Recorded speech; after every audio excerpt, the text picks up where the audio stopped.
নমস্কার, আমি এখন মোচার চপ করে রেখেছি। মোচার চপ করতে আমার লাগছে মোচা সিদ্ধ, আলু সিদ্ধ, হিং, আমচুর পাউডার। কেউ দিতেও পারে, নাও দিতে পারে। যে যেটা স্কিপ করতে চায় সে যেটা স্কিপ করেও করতে পারে। খেতে টেস্টি হয় আর হেলদি তো বটেই মোচা। আর আমি এটা অল্প তেলে এটা ফ্রাই করব, খুব অল্প তেলে সেকা যেটা বলে সেটা করব। হ্যাঁ, একটু কর্নফ্লাওয়ার দেবো, অল্প চিনি আর আদা আর লঙ্কা বাটা, আর এখানে ভাজা মশলা করা আছে, আর একটু পাউরুটির গুঁড়ো, ব্রেড ক্র্যাম্ব যেটা বলে সেটা না যদি থাকে তো ভালো, না থাকলে চালের গুঁড়ি দিয়েও করা যাবে। হ্যাঁ, এটা আমি এখন হাত দিয়ে মেখে নেব। এটা আমি হাত দিয়ে চটকে এরকম মেখে, হাতটা আমার পরিষ্কার করা আছে। এটা এর মধ্যে আমি মোচা আর আলুটা মেখে নিয়ে তার মধ্যে আমি একটু নারকেল কুচি, একটু চীনা বাদাম ড্রাই রোস্ট করা আছে, আধখানা করে ভাঙা আছে, একটু কাজু বাদাম কুচি আছে, আর একটু কসুরি মেথি ড্রাই রোস্ট করে গুঁড়ো করা আছে।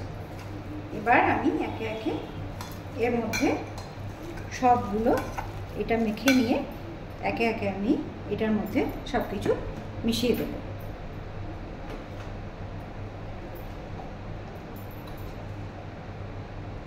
প্রথমে নারকেল কুচিটা দিলাম, তারপর বাদাম দুটো দিলাম, কসুরি মেথিটা দিলাম,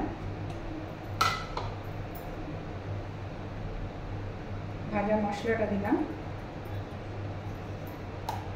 অল্প একটু হিং দিলাম। হিং যদি কেউ না খায় না দিতে পারে। একটু এই আদা লঙ্কা বাটাটা দিলে খেতে টেস্টি লাগবে। ঝাল যে যেরকম খাবে সে সেরকম দেবে। এখনকার বাচ্চারা তো যদি সবজি পছন্দ না করে, আমার মেয়ে যেমন খুব পছন্দ করে, কেউ যদি পছন্দ না করে তো এরকম করে হেলদিভাবে যদি টেস্টি করা যায় তাহলে কিন্তু বাচ্চারাও খাবে এবং খেলে তাদের হেলথের জন্যই ভালো। এটা আমি সুন্দর করে এটা মেখে নিলাম। এর মধ্যে একটু অল্প একটু আমচুর পাউডার দিয়ে দিলাম।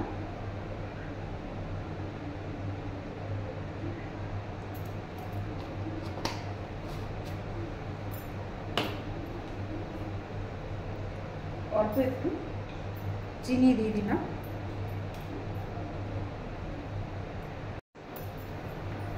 একটু চামচ করে আমি কর্নফ্লাওয়ার দিয়ে দেবো। এটা বাইন্ডিংয়ের জন্য সুবিধা হবে। এমনিতে বাইন্ডিংয়ের জন্য আলু তো আছে, আমি অল্প একটু কর্নফ্লাওয়ার দিয়ে দিলাম। দিয়ে এটাকে ভালো করে আবার একটু মেখে নিলাম।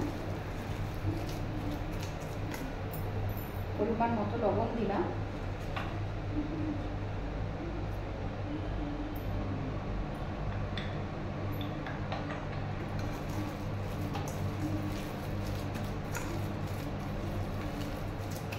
এটা ভালো করে মেখে আমি যে যেরকম শেপ দিতে পছন্দ করবে শেপ দিয়ে আমি পাউরুটির গুঁড়ো এতে দিয়ে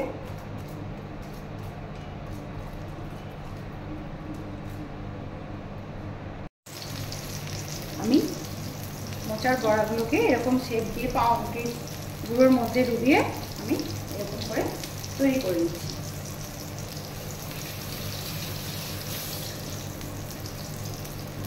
খেতে খুবই টেস্টি হয়। প্লিজ বাড়িতে একবার বানিয়ে দেখবেন,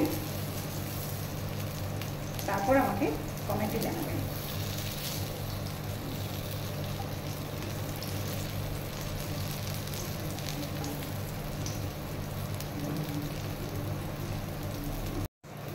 কীভাবে আমি বড়াগুলোকে ভেজে নিচ্ছি।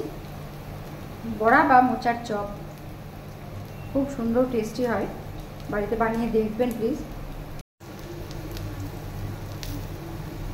এরকম দেখতে হবে। এই হচ্ছে মোচার চপ, বানিয়ে দেখবেন। খেতে খুব টেস্টি, কম সময়ে এবং খুব সহজভাবে, মানে বাচ্চা ছেলেতেও বানাতে পারবে এরকম পদ্ধতি। একবার বানিয়ে খেয়ে তারপর আমাকে কমেন্টে জানাবেন। খেয়ে ভালো লাগলে তারপর লাইক করবেন। Thank you.